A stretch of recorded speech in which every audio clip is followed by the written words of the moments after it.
Jeroen Dijsselbloem headed up the Eurogroup for 5 years, dealing with huge economic fallout in the Eurozone, including Greece.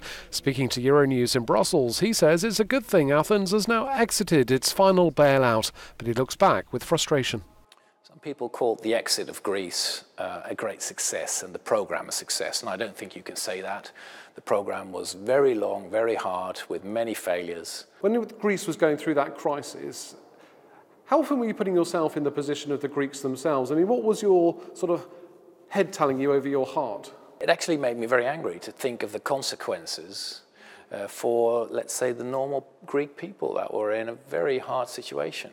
One other reason you hit the headlines during your time at the Eurogroup, and there's this infamous quote, and I quote, "You cannot spend all the money on drinks and women and then ask for help." You know, people widely saw that as a criticism of southern European countries.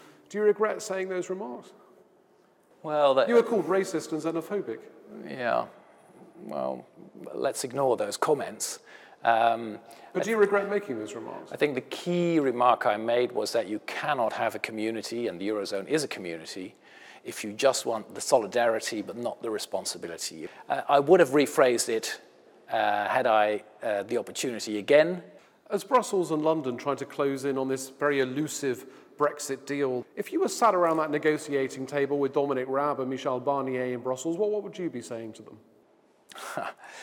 Let's minimize damage. That's the best we can do at the moment.